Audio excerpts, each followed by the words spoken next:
Hello, friends. This is Darren Hayes of Pigskin.com. Before we take you to your favorite Sports History Network show, just want to tell you a little bit about some merch that you can pick up that represents your favorite SHN podcast. So far, there's t-shirts, coffee mugs, and even books from some of the authors that do podcasts right here on SHN. Who could buy something better than that, than have the history right from the gentleman that you hear talking about it? But we also are adding things each and every day. And where's that store, may you ask? Well, it's at SportsHistoryNetwork.com. Up at the top, there is the SHN merch button. Click on that, it'll take you right to the store, and you can be representing your favorite podcast and show the world that, hey, on the swag that I'm using, it's the headquarters of sports yesteryear, Sports History Network, and my favorite podcaster, the Sports History Network store. Shop there today.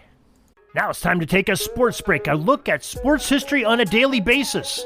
Hello, my friends of sports history. This is Darren Hayes of the Sports Jersey Dispatch podcast. Welcome once again to your sports break and to the Pig Pen, your portal to all things great in sports history. And the sports break is for October 7th, greatest events in sports history and the players and performers that did them and accomplished some great milestones, and your uniform numbers, if we can provide those to you as well.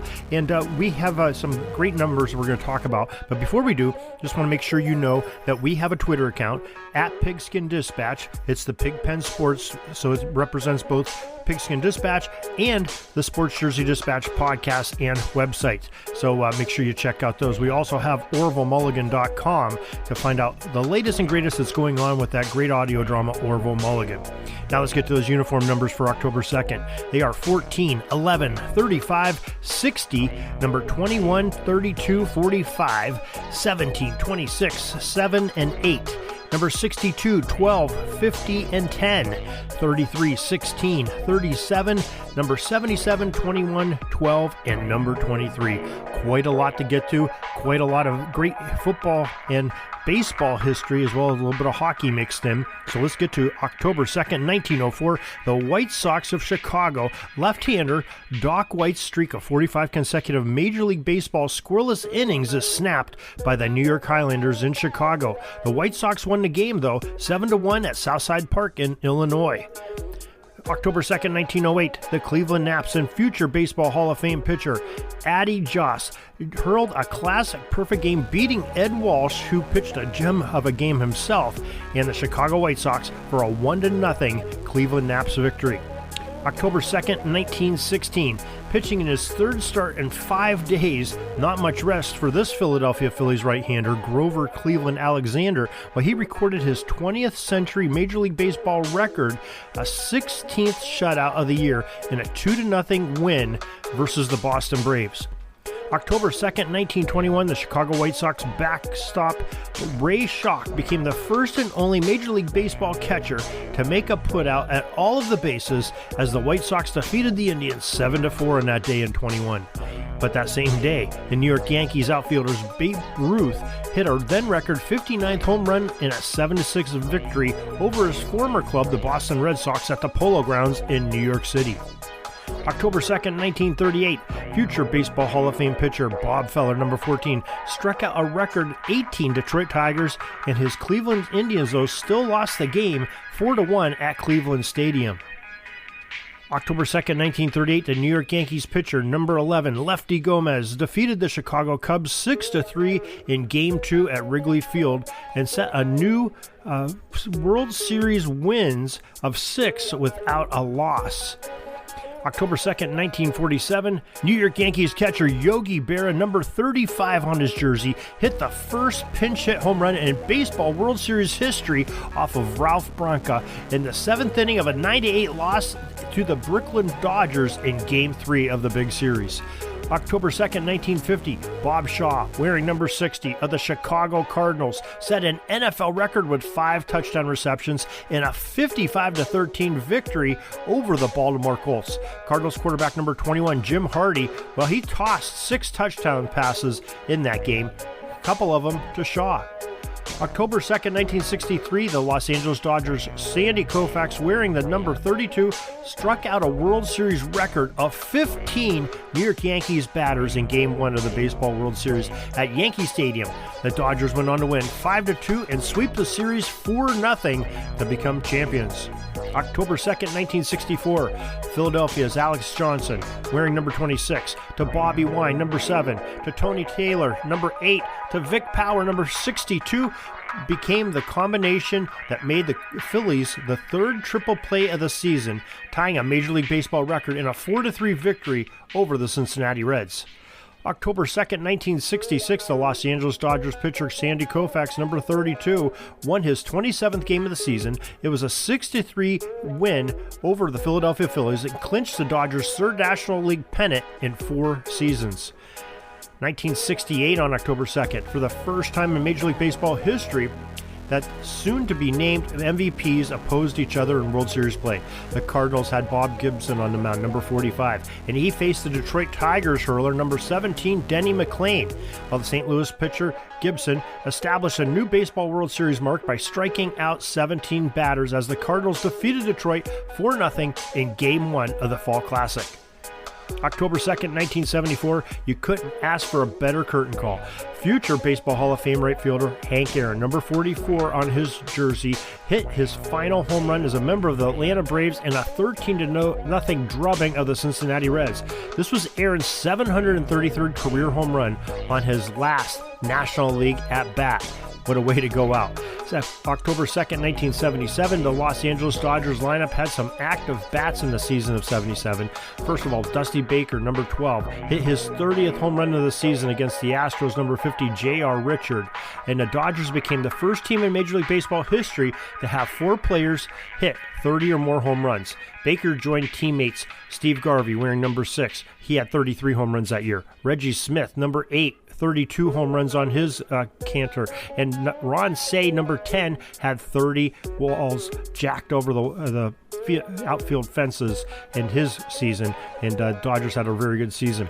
October 2nd, 1986, Houston Astros starter Mike Scott, number 33, finished a Major League Baseball season with 306 strikeouts with 8 in a 2-1 victory over the San Francisco Giants. He was the third National League pitcher to reach 300 strikeouts in a season.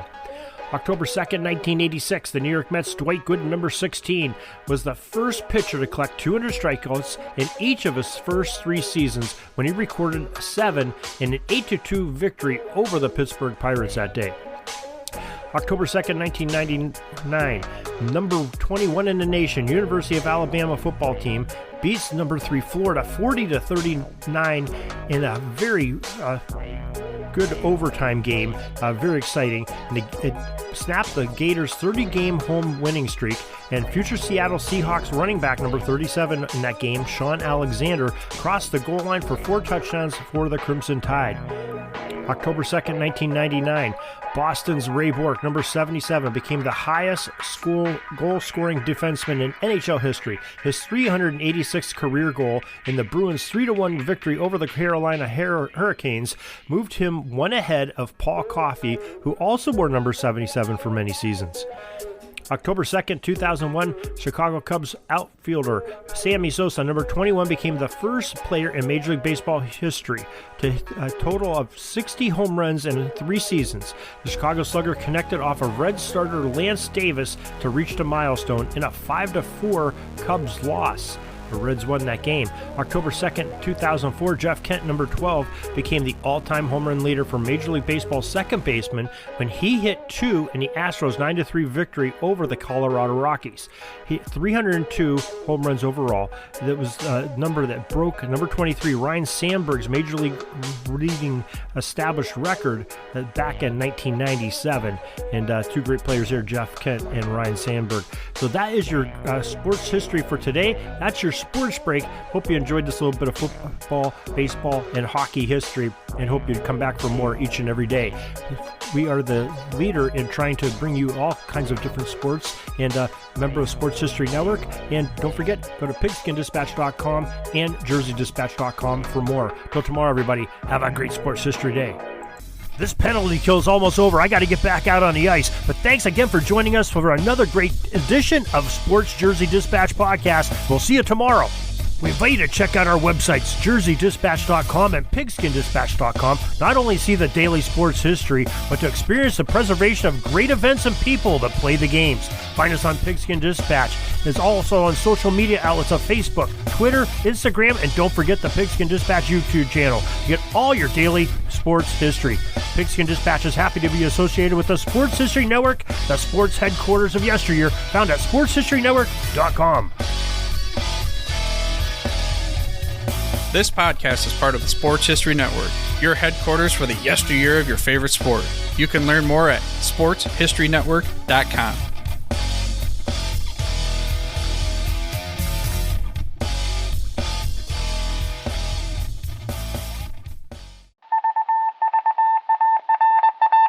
It was just another ordinary day in the offices of the Pittsburgh Guardian newspaper circa 1924.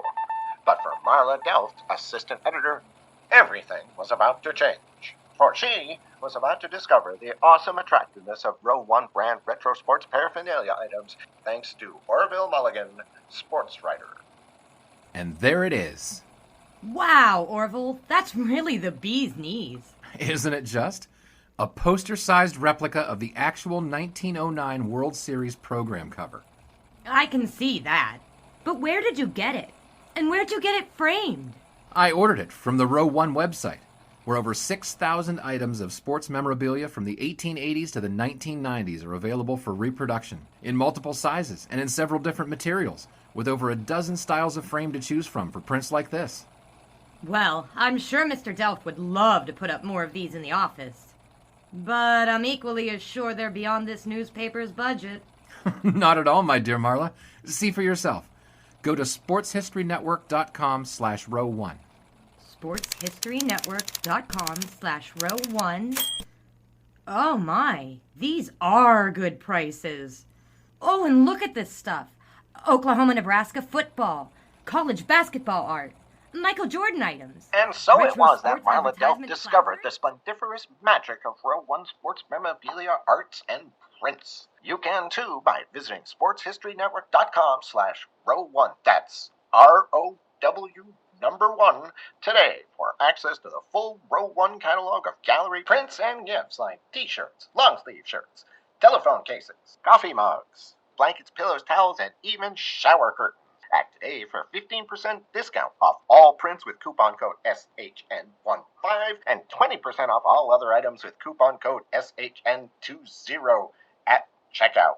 And keep your dial locked to the Sports History Network for the exciting chronicles of the 1920 sports world in Orville Mulligan, sports writer. Coming soon.